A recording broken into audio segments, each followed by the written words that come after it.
This is the Fifth Estate, a conversation between young African scholars from the Fort Hall School of Government and Professor Mutahi Nguni. Last week, we argued that if Parliament does not pass the gender bill, it will be dissolved. And the man to dissolve it is David Maraga. If Maraga nullified a presidential election and blamed it on process, he will dissolve Parliament without blinking. But what are the implications if Parliament is dissolved? How does this affect the presidency of Uhuru Kenyatta? At the Fort Hall School of Government, there are two schools of thought. One school argues that if Parliament is dissolved, Uhuru's term will be extended to 2024. He will have a 7-year term. But the second school argues that if Parliament is dissolved, Uhuru will have a 2-year term. He will be sent home in 2019 or before. And if the judiciary tried to block his election in 2017, they are not done with him yet. Consider our arguments. Yes, Uhuru's term will be extended if Parliament is dissolved. And our argument is based on Article 136 2A of the Constitution. According to this article, the election of the president must happen on the same day as the election of MPs. If Parliament's term begins afresh, the president's term begins afresh. It is that simple. If Parliament is dissolved in January 2019, the 12th Parliament will die, giving way to the 13th Parliament.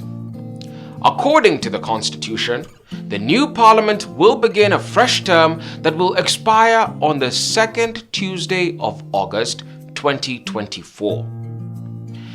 If a presidential election must be held on the same day as the election of MPs, then the August 2022 election will stand cancelled. This is because the president must be elected on the same day as MPs. And the August 2022 election will not involve MPs. Their election will have been pushed to 2024 because of dissolution. Dissolving Parliament, therefore, will also push the presidential election from 2022 to 2024. It will give Uhuru Kenyatta an extra 2 years. And so we ask, what is wrong with this? But does Uhuru want to extend his term until 2024? In asking this question, we must be guided by this anonymous thought. Politicians are like a bunch of bananas. They stick together and none is straight. If Uhuru is a politician, and we confirm that he is, being straight is not a virtue. The Indian philosophers taught us that if you go to the forest, all the straight trees have been cut down. Only the crooked trees are standing.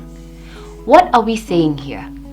Given a chance to extend his term, Uhuru will grab it. He's a politician, not a monk. But there is complexity here.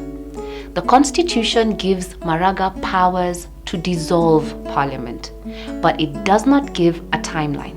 It says that Maraga shall advise Uhuru to dissolve, and Uhuru shall dissolve. It does not say whether the dissolution is immediate, after 2 weeks, or after 3 months. The Constitution is silent.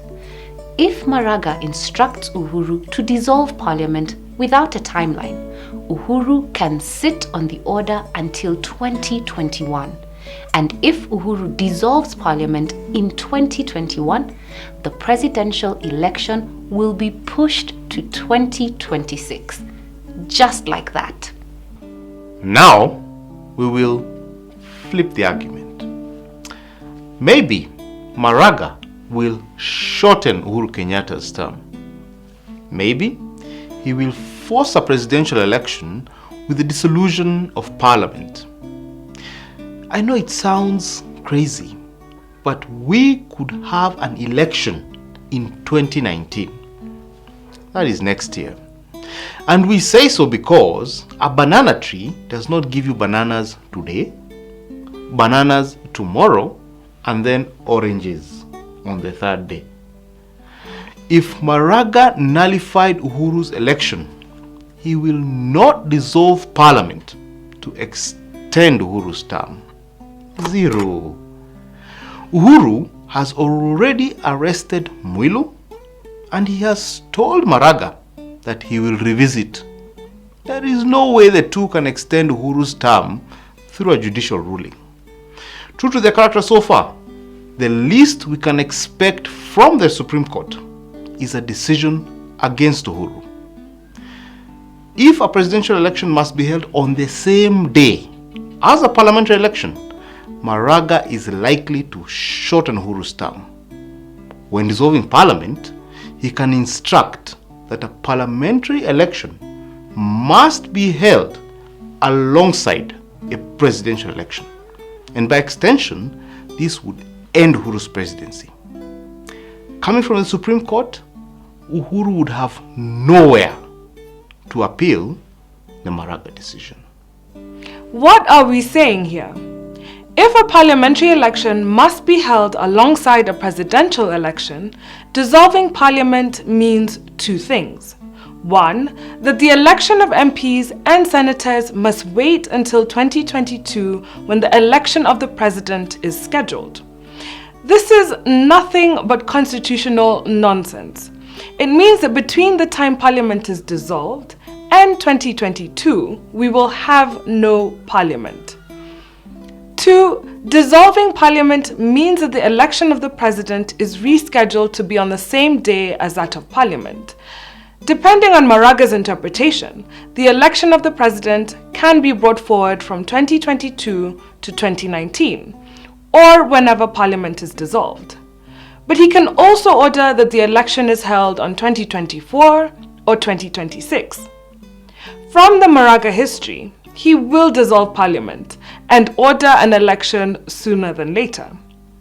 And so we ask, Justice Mwilu was arrested. The Maraga Four were threatened with revisiting. Now they have a chance to get back at Uhuru. Will they take it? Will they end Uhuru's term prematurely? Something went terribly wrong in the 2017 election. We never saw Maraga coming. This judge and 3 others did the unthinkable, and we never resolved this mystery. We buried it alive. Then on October 25th, 2017, one day before the repeat election, Maraga convened the Supreme Court, although that day was a public holiday. Maraga insisted on holding court on that day. The matter before him touched on the statement Chebukati had made. This Chebukati had implied that he had no confidence in the electoral process. But in the meantime, some IEBC commissioner called Akombe, or whatever her name was, had disappeared into exile.